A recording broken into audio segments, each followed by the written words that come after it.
अथार्गलास्तोत्रम्।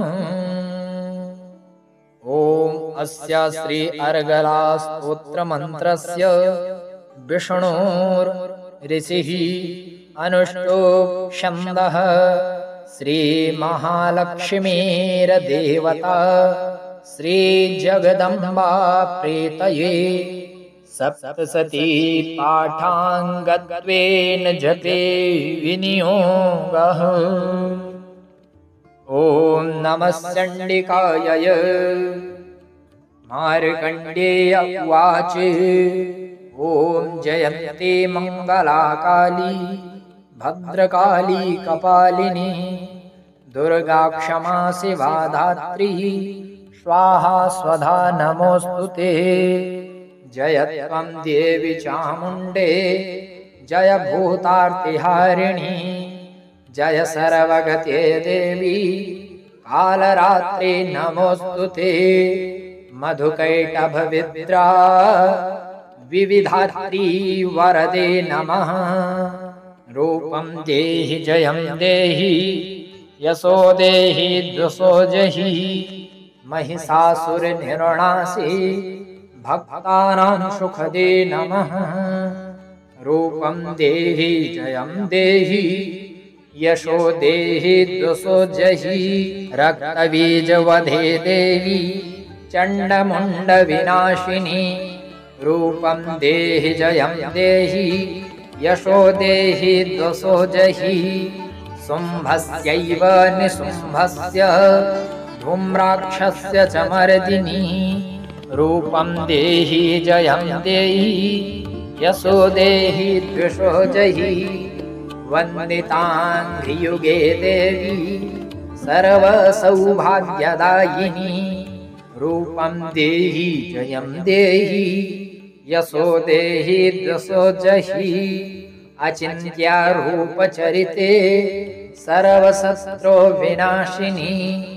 रूपं देहि जयं देहि यशो देहि द्वशो जहि न तेभ्यः सर्वदा भक्त्या चण्डिके दुरितापहे।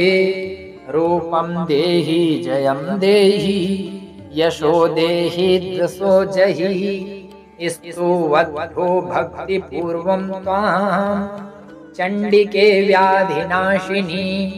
रूपं देहि जयं देहि यशो देहि द्वशो जहि चण्डिके सततं ये त्वामर्चयन्ति भक्तिताः।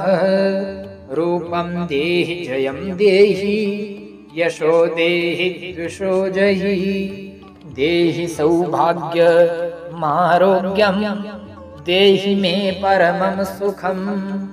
रूपं देहि जयं देहि यशो देहि द्वशो जहि विधेहि दुःखतां नाशं विधेहि बलमुच्चकैः। रूपं देहि जयं देहि यशो देहि द्वशो जहि विधेहि देवी कल्याणं विधेहि परमां श्रियं। रूपं देहि जयं देहि यशो देहि द्वशो जहि सुरासुरशिरोरत्न निकृष्टचरणिम्बिके। रूपं देहि जयं देहि यशो देहि द्वशो जहि विद्यावन्तं यशस्वन्तं लक्ष्मीवन्तं जनं कुरु। रूपं देहि जयं देहि यशो देहि द्वशो जहि प्रचण्ड दैत्यादर्पघ्ने चण्डिके प्रणताय मे। रूपं देहि जयं देहि यशो देहि द्वशो जहि चतुर्भुजे चतुर्वक्त्र संस्तुते परमेश्वरी। रूपं देहि जयं देहि यशो देहि द्वशो जहि कृष्णेन संस्तुते देवी सस्वद्भक्त्या सदाम्बिके।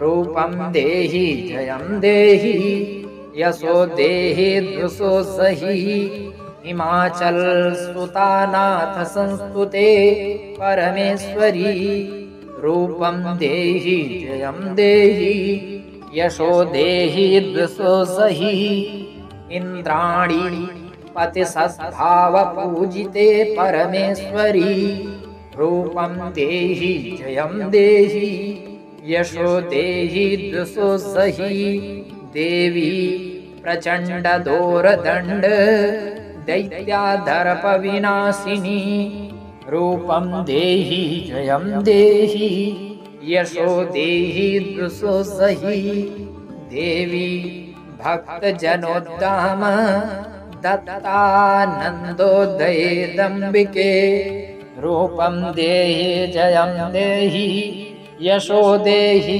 द्विषोऽसहि पत्नीं मनोरमां देहि मनोव्रतानुसारिणीं